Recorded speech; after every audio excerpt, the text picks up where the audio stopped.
What's up, everybody? Welcome to No Fan Zone, and we're going to be recapping the week of December 15th to the 22nd. Talk a little bit about what happened on TLC, talk about Raw, Smackdown, a little bit of TNA, and kind of like what's going on in our opinion. A A little bit of TNA, but let's push TNA because that's small news. So it happened on Thursday. Exactly what I thought was going to happen. Magnus taking the title, being Dixie Carter's new, fresh, quote unquote, bitch, and is like gonna travel with Team Dixie around the world, which is so ridiculous. The storyline's so played out. Champion against champion, winner take all is about to happen sometime soon, and hopefully they're not that stupid to think they're gonna run this storyline all the way till next year's Bound for Glory. That would be a waste of time. You already have the current champion, AJ Styles, who is the rightful TNA heavyweight champion. And you got Magnus, who played in a, but must I say, star count, 2 stars. The creativity sucked. The idea of the match sucked. And you knew something bad was going to happen with the Dixieland match. Yeah, so... I'm just quiet because Dixieland was still a dumb concept. It was a dumb concept. Like, what more can I say? The match was a joke from start to finish, except that Jeff Hardy was going to lose eventually, which was bound to happen, but he lost in the shittiest way. He lost in the only card they could have, which was push the ladder over. That was ridiculous. But what was even more dumb, it wasn't so much of the fact that the match was dumb, but what happened afterwards. Because you have this new stable, Team Dixie, with her nephew, EC3, who, from what I took when I watched it, he didn't look too happy to be under Magnus. I mean, they were like hip hip hooray walking away, but it just his expression on his face just told a different story. Like, why didn't they push me? I'm Dixie's nephew. It would have been a lot better if I was a champion and she was backing her family. Made more sense. But Magnus, and then him talking all that crap about he's better than every member of Main Event Mafia when he was even lucky to be brought in with those guys. To me, TNA needs to quit recycling WWE storylines. I agree. I totally agree on that. So, enough about TNA. Let's talk about TLC. And To the important news. TLC was, without a doubt, I would rate the entire pay-per-view, out of 5 stars, I would actually give it about 3.5. I would say about 3.5, pushing 4. Right around there. I mean, some of the matches were okay. Some of them you could... I think what really kind of ruined it for TLC was the fact that you could kind of foresee what was going to happen. Like, you knew Big E Langston was not going to lose the Intercontinental title since he just got the strap. And I was pretty right about Fandango beating Dolph Ziggler. Yeah. Which was a good move. So. I actually thought Dolph was going to win it. To me, Fandango just seems like that he would be the type they would push to be like, what's his name? Like Santino Marella, another joke type person. And I might be wrong. I see potential in him, but I just don't see them, utilizing him like they never utilized John Morrison or, which they Evan need to bring Bourne. him back. Yeah, or even Evan Bourne. I mean, there was so much they could have done with Evan Bourne, But I mean, going back to TLC, so. The Divas match was okay. I did want Natalia to actually win, but I did too. AJ won, of course. So, but we got redemption this past week where Rebella beat Tamina. So, boo-hoo to Camp AJ Lee, but what happened? I think with it, just with the pay-per-view itself, basically the main event, which was like John Cena and Randy Orton. I think a lot of people were shocked at this, but I kind of thought that, I kind of felt they were going to do it that way, but there was no screw job from the Authority. There was no interference. It was a pretty good, clean finish. Yeah, it was. Very good, clean finish. I'm actually glad that they did not put this new title on John Cena. Sorry to all you Cena Nation fans out there, but I did see it coming. So, I mean, John Cena's been like the face of the company for so long. He's kind of been like the go-to guy in Vince's eye for everything. And it is refreshing to see them put their faith in a different superstar such as Randy Orton to kind of be the face of the company. What I don't agree with is them pulling another. The way they're unifying the titles, they need to get rid of the World Heavyweight strap. Just retire it, get it out. I'm still trying to get used to this new term for the title. Oh, that's crazy. WWE World Heavyweight Championship? Yeah. Is it? Yeah, that's it. That's as irritating as watching John Laurinaitis' title. Say that 5 times fast. Yeah, it's. I don't know. I mean, like, I could understand why back then, why Chris Jericho carried both belts until Triple H won both titles from Chris Jericho, and that's just because like they didn't actually build the WWE Unified Championship belt until later on. With this one, they just made a new WWE title, and the first person to carry it was The Rock, and it kind of like I said before in the past video, the WWE Championship looks like kind of looks prestigious, like a Super Bowl ring. And I know they're not going to change the design of it. They carry a certain design for I think like 10 years or so before they flip it and change it. But I think that since it's now called the WWE World Heavyweight Champion is the new title, they need to get rid of the World Heavyweight title, the replica of WCW's, and retire that frickin' belt. It just looks ridiculous. Especially with Randy Orton carrying both belts on one shoulder with the WWE title over the World Heavyweight Championship and his nameplate being on the World Heavyweight Championship. It's like Triple H did that whole interview saying that they want one champion for the brand to get rid of the 2 champion idea. But you're not really selling that when you're having your new champion carrying both belts. Well, of course, it's pointless to carry 2 titles. And it's pointless to carry a title of a company that's been dead for all these years. Like, what is the point? Like, you don't see Michael Jordan walking around with his old NBA trophies and all that. You don't see Michael Jordan rocking his throwback shoes. So why are we rocking WCW titles? I don't get it. That's the big thing. Now, as far as Randy Orton being the WWE World Heavyweight Champion, there's a few things that's going wrong with the storyline. One is, of course, he keeps calling himself the greatest because he's the WWE World Heavyweight Champion, which, in my eyes, is no different than the unified champions, such as Chris Jericho and Triple H, who I officially called the unified champions. Yeah. Then they started bringing out the WWE unified title, and then they changed the name of that title back to the WWE Championship when The Rock defended against Brock Lesnar. So basically, Randy Orton's not the first. That's one error slip up. Yeah. Another one is that he's calling himself the greatest, and I know every wrestler's ego is big. I mean, CM Punk best in the world, but him calling himself the greatest and then expect to be backed by Triple H. That is what's funny. When Triple H has even master ego. I give Randy Orton a little bit credit to that title because he is one of the best sports entertainers. Mm-hmm. He's not a wrestler. John Cena, Daniel Bryan, not even really Cena, but I mean he's making sure. But CM Punk, Daniel Bryan, those are wrestlers. Yeah. Randy Orton is probably one of the best sports entertainers.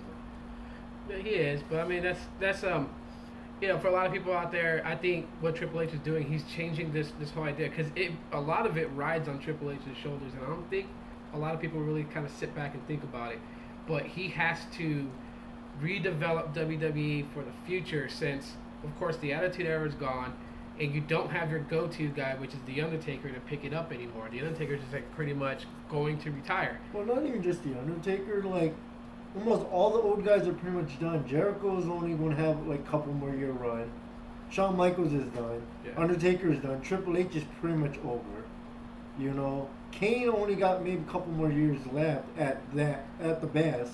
Possibly. So we gotta rely on people like Randy Orton and John Cena and Kofi Kingston, Dolph Ziggler. That's what we have to fall on. Yeah, which I mean, like I can see Triple H is trying to do that, but I think the way it looks is that Triple H is trying to break this whole idea of what the babyface was then, what it is now, and then the heel from then and the heel now. Like the heel from then could just low blow a guy and get away with it. But when, for the segment where I guess like Randy Orton was like bitching and complaining that he had to go into that match with Daniel Bryan, and Triple H emphasized that there's no more 2 champions, there's only 1 champion, so you got to work twice as hard. and you can't just go out there and tell them that you're the greatest. You now got to show them why. Yeah. You can tell Triple H's ego is involved in, because Triple H has always considered himself, not just because he's married to Stephanie, but just what he's done for the business, has considered himself to actually be the greatest of all time. Yeah. With the matches he's had way back from since when he wrestled the Ultimate Warrior, all the way up till when he wrestled the Undertaker in the Hell in a Cell. Well, I give Randy Orton credit though. Like, he surpassed his whole family legacy. He surpassed his grandpa. He surpassed Cowboy Bob Orton. So he can be considered one of the top in his family. But for like third generation stars, I mean, he's still in the back burner to someone like the Rhodes and the Rock. So he has a lot to catch up to, but he's making good strides. Yeah, which I mean, so that's like my whole case.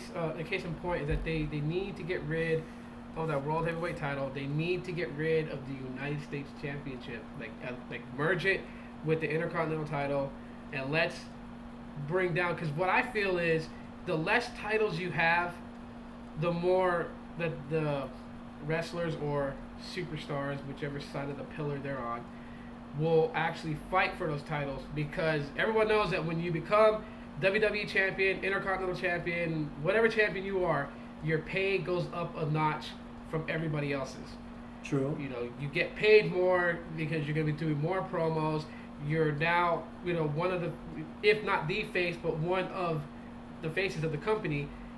You have a lot of responsibilities on your back, not only making yourself look good, but making every other wrestler who competes against you look as good or better than you. That is the true job of the champion in that business. It's just not just to shine, but to put every guy that comes up against him, put him over, and make him look good. Because that's the only way a champion will get 5-star matches, is if his opponents look as equal or even more powerful than him, to make the ratings pop, like the excitement and the suspense and all of it. Well, what Stone Cold said is true about, there really is three types of wrestlers in WWE. You have the ones that care about the world title. You have the ones that just care about helping get their coworkers, their opponents over. Then you have the guys that just want to be on TV. So that is totally true. So, I mean, that's just my whole thing on it. Is just, have one main title, have a secondary title, get rid of the Divas title and bring back the Women's Championship. Yes. You know what? They should bring back the Hardcore title just for fun. Bring it back the way it was before, where you could be challenged for it 24 hours, 7 days a week, anywhere in the world. That was awesome to see guys running out trying to just attack. Well, honestly, the Hardcore title would make sense nowadays, because Raw and SmackDown once again is pretty much blended back into one giant branch. Mm-hmm. Unlike before, you have only guys on SmackDown, guys only on Raw. So that would be cool. You depend your title on Raw, you depend it on NXT, you depend on Superstars. I mean, it's endless. Yeah, that's what I think they would bring back. But anyways, so moving forward, we're gonna talk about the Royal Rumble, because things are starting to pop about Royal Rumble 2014 and rumors are crazy. WrestleMania 30, events leading up to it. There are so much things that WWE can do, and hopefully they can play their cards right to make this a grand year, 2014. Well, let's start with Royal Rumble rumors. One rumor, and it's been posted out there, is that Jake the Snake wants to be in the Royal Rumble. Yeah. I think that would be awesome for him to be a surprise entrant. Because I mean, you have guys like Hulk Hogan and all them, but people forget, even some of the greatest, like Jake the Snake Roberts, who was the mentor of DDP and Raven. Yeah. Although Raven adopted his moves. Even Flo was sick, man. I loved it. Yeah, and I like how, Raven just kind of put a little splash on it, compared to, not saying that it's better than Jake's, but it does kind of look more painful when Raven does it. Weird.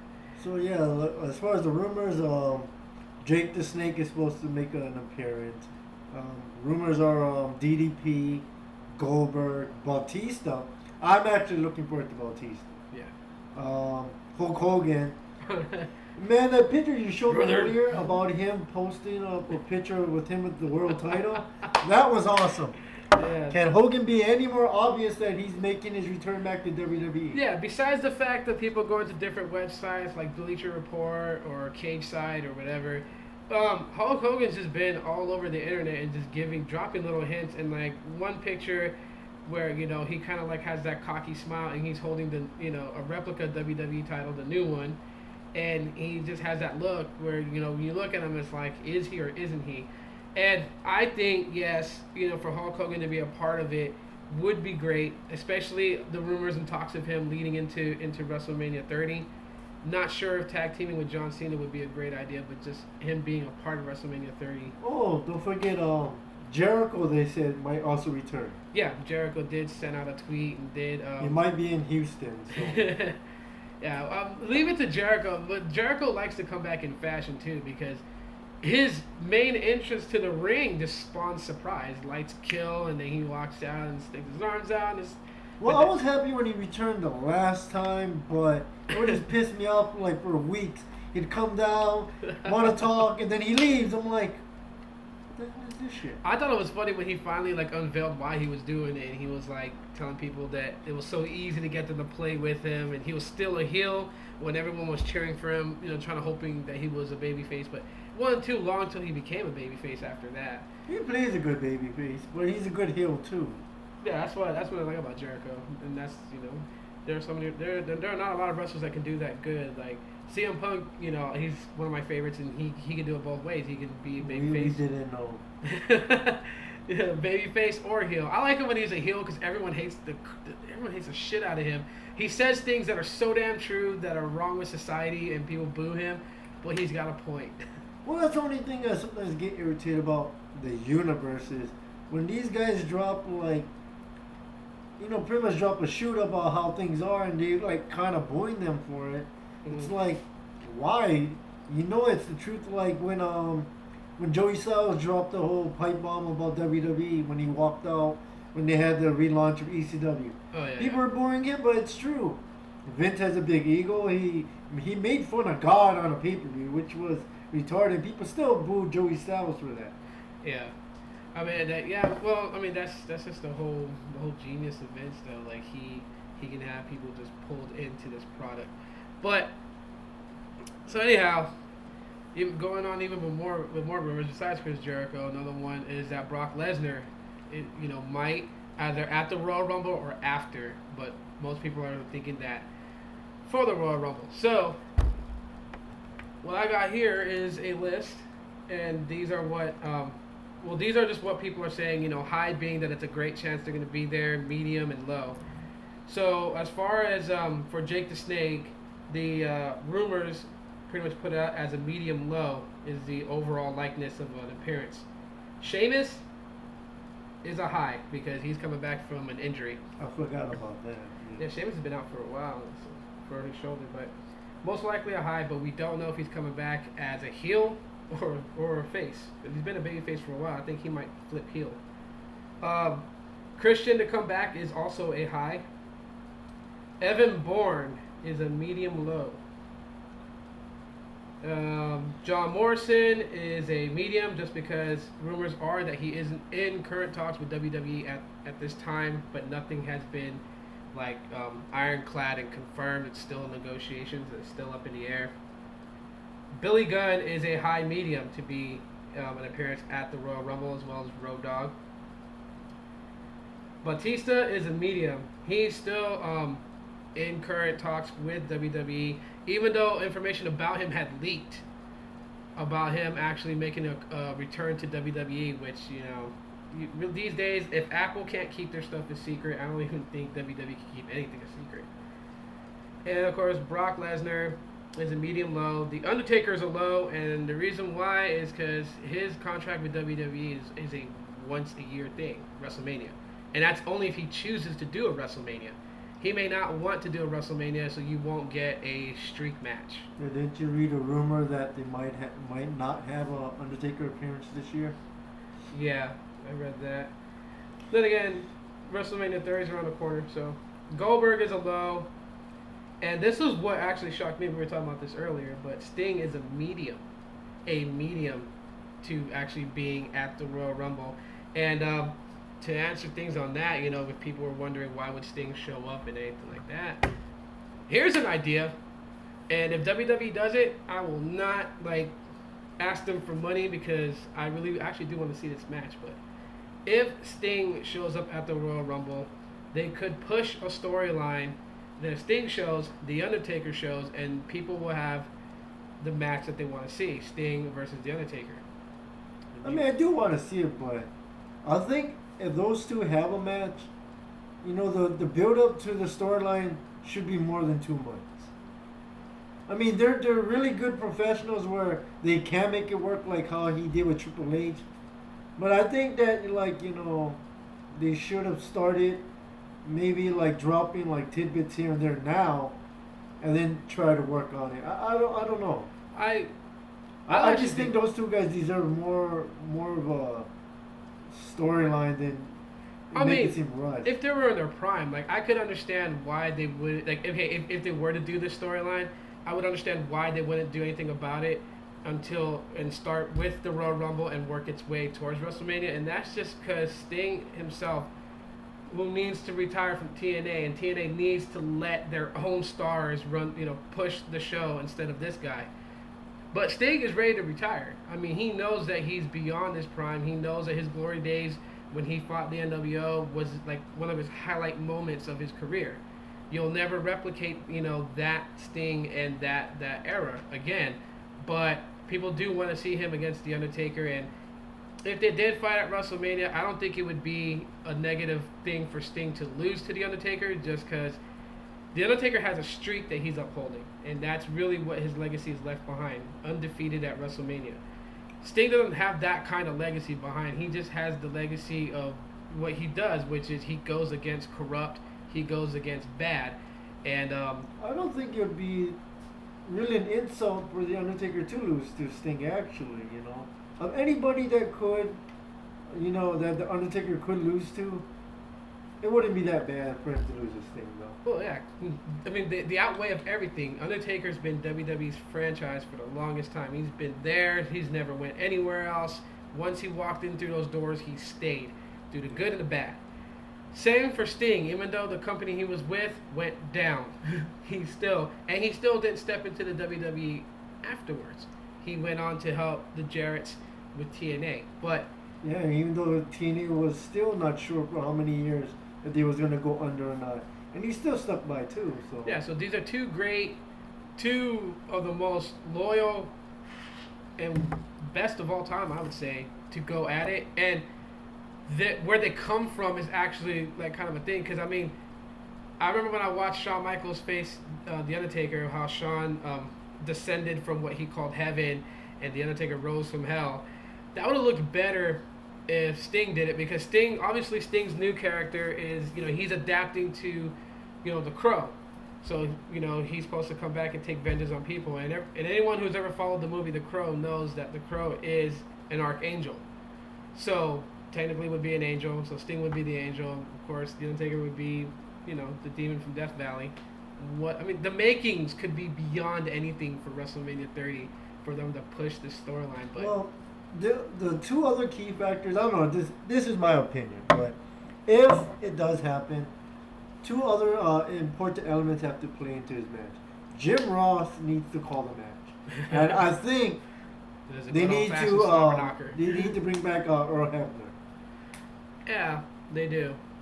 To call an epic match like that requires a really professional referee, so Earl Hebner, and a professional commentator, Jim Ross. Because I'm sorry, a match that epic cannot be called by JBL or Michael Cole with Jerry Lawler. It's ridiculous. No. Yeah, but that's wishful thinking. Maybe it could be, maybe not. But that's what I would do if I was Vince. Wishful thinking, because they say pretty much Jim Ross's day as commentator is over already.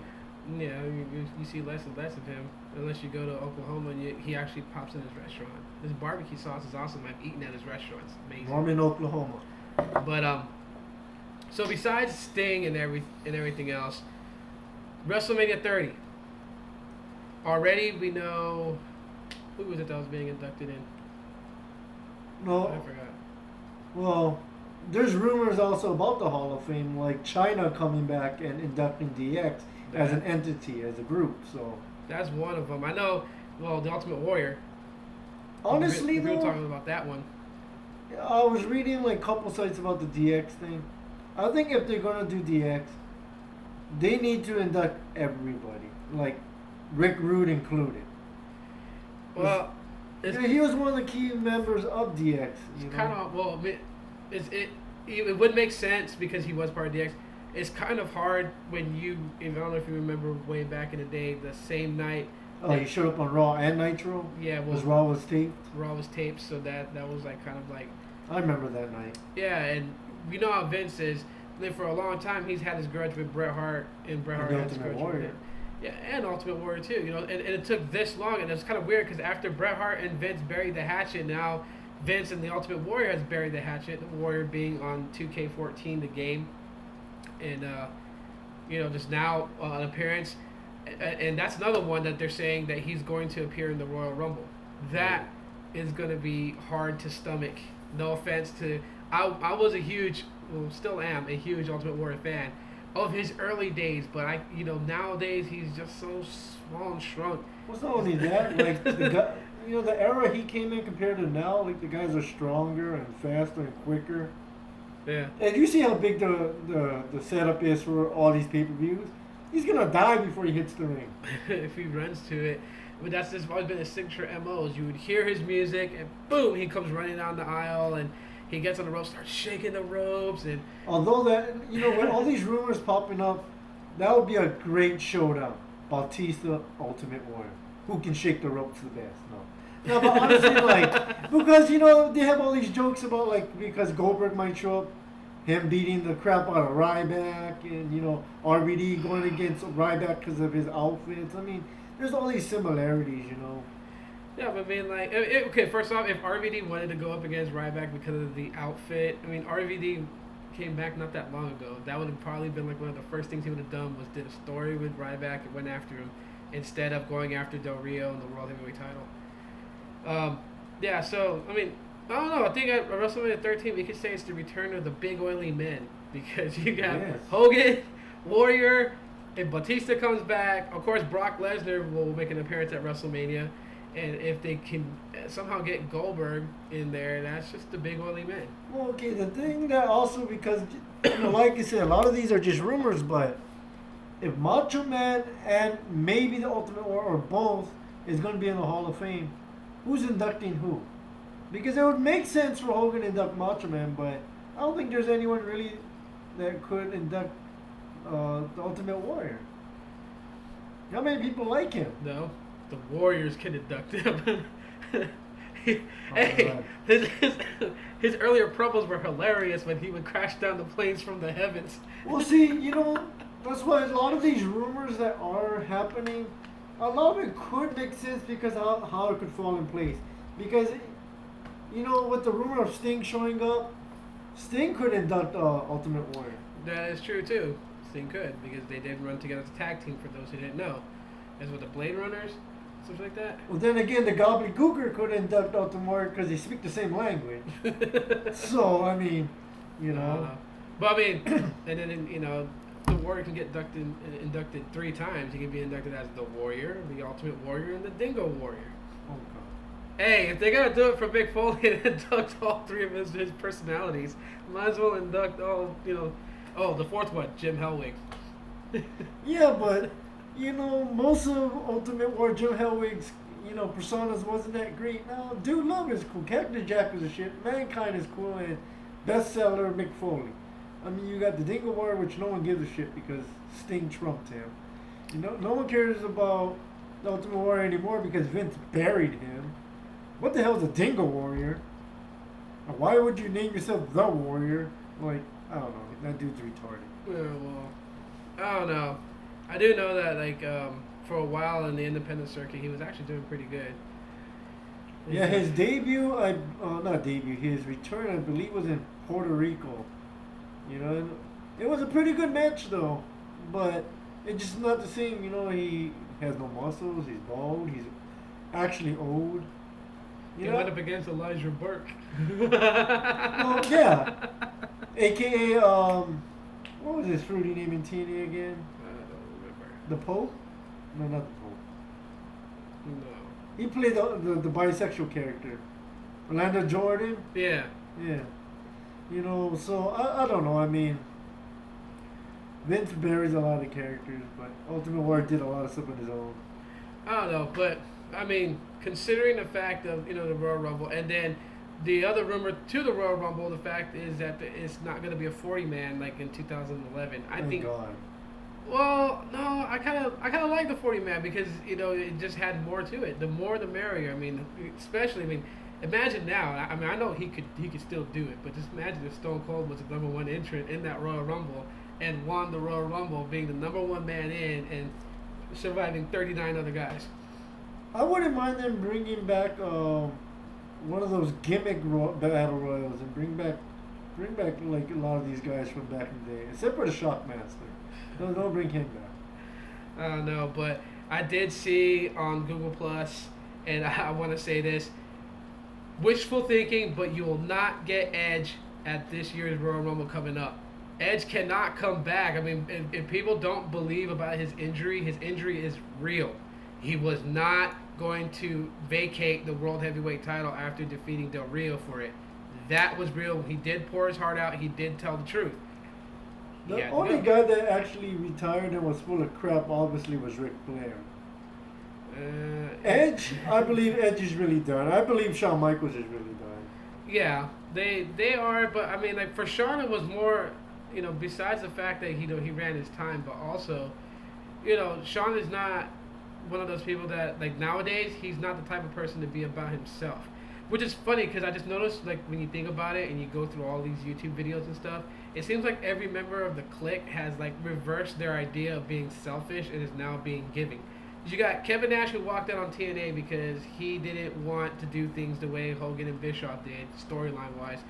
Truth of the fact is that he wanted to let the younger guys kind of be pushed. So off went Kevin Nash, gone. And so Shawn Michaels feels the same way. Triple H feels the same way. And they're all doing it in their own different ways. Like Triple H trying to push over more of the younger guys now that he's COO of WWE. Shawn Michaels retiring and not really doing it grand like Ric Flair's was. But, he got out of the way for the younger guys to, pick up the pace. And even at one point came in and betrayed one of his own, Daniel Bryan, just for the sake of putting Daniel Bryan up there. Well, that's why, for better or for worse, that's one reason why WWE is better than TNA, because most of the roster is like pretty much out of the way with the old timers. So win or lose, it all falls on people like Kofi Kingston, Alberto Del Rio, Dolph Ziggler. Like TNA, where it's like, okay, we're failing with bring back an ex-WWE wrestler, an ex-legend, to try save your company. At least that's one thing that WWE doesn't do, is like, oh crap, we need to bring back somebody because our ratings are horrible. But I mean, at least but the one thing that is pretty equal is that they can build wrestlers. When you think about it, you had that guy Xavier Woods, who just recently popped into WWE from TNA. Yeah. And which is really retarded because he wasn't that great in TNA. I mean, he's doing good now in WWE. But you telling me he had more talent than freaking Black Machismo? Jay Lethal would have been great in WWE. I think so too. I think the only reason why that they won't use Jay Lethal is because of who he is and how he is. His character pays homage to Macho Man. Everyone knows that. He comes out to the same entrance theme and on TNA. Which I don't understand why that's a bad thing, because guys imitate other wrestlers. Hell, Ric Flair is one of the greatest wrestlers, and that's not even him. Yeah, he stole it from Nature Boy and Buddy Rogers. Yeah, Buddy Rogers.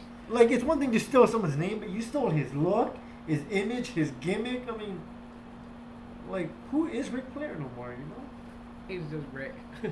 Anyways, guys, so it's been about a half-hour show, so we wanted to kind of like recap, just basically real quick on Raw and SmackDown. So, Raw, the low blow.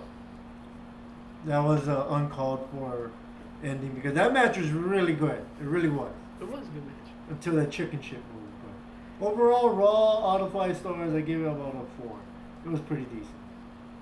Well, I think what was really more of like the spotlight would be SmackDown, Yeah, SmackDown did really good once again with the Usos.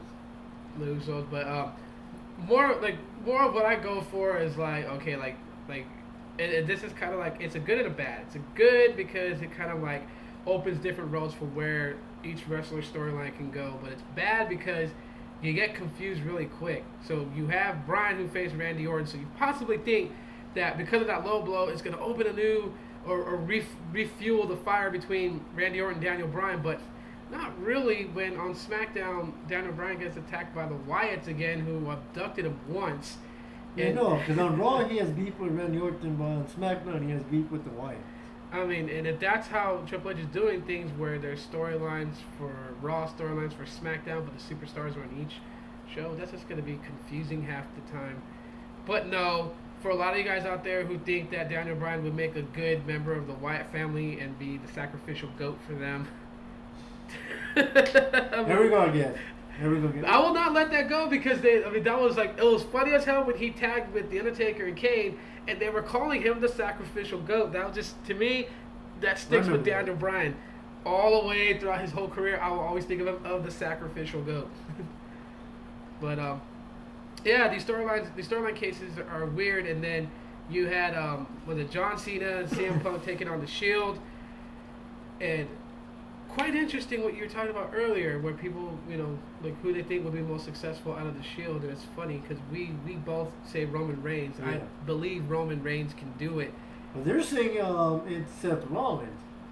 Jeff Hardy and CM Punk's spawn child. Okay, if people are choosing Seth Rollins because he reminds them of Jeff Hardy, let me tell you guys something. Jeff Hardy still wrestles on TNA. Don't confuse the two. And really, to me, there's only one that can do it, and that was Jeff. Jeff was the extremist, high flyer, daredevil.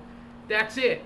Let it be at that, and let that man. I mean, yeah, okay, so he made a few mistakes in his life, but let that man's legacy live. Don't try to replace it with his spawn child if CM Punk raped him. That would just be weird. But, I honestly, out of the Shield, I really do agree with you. I believe Roman Reigns will be the one to be the Shawn Michaels of the group, and the other two will be the Marty Jannettis. Dean Ambrose, I don't see much future for him. I don't find anything really awesome about him. I mean, but then again, you know, that's one thing Vince does have going for him is he does know how to make characters. Not always great, but I mean, if he can repackage the Dolph Ziggler from the days of the Spirit Squad to this main eventer, or Miz from his reality show to this, you never know.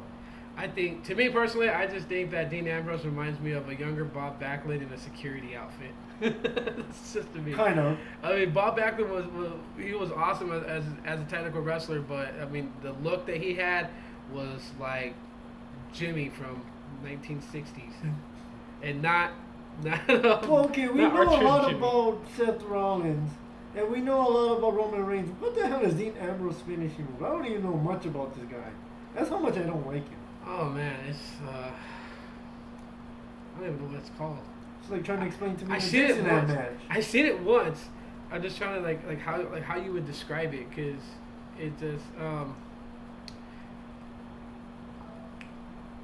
I don't know. Anyway. Anyways, that's how. I mean, but that's That's for another day. We'll figure it out. Well, that just goes to prove it. That I don't really see Roman Reigns as really pushing forward. Maybe coming back in the future, like after Roman Reigns' success, and then trying to like say I made you and having a feud with him later. But as far as being relevant, always no. But we do have to end the show. Okay. So, anyways, guys, yeah. So let us know what you guys thought of TLC, and what you guys your favorite moments out of it. And let us know what you guys thought of Raw and SmackDown. Leave it all in the comment section of this video.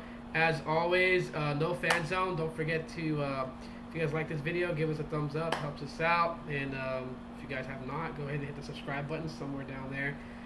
And yeah, so New Year's Eve live broadcast. If you guys want to be on the show with us for the live broadcast on Hangouts, leave us a comment in the comment section. We will add you guys when we do the live broadcast on New Year's Eve. That's it. Yeah, and if they have any questions, we'll address that. Text him. Tweet him.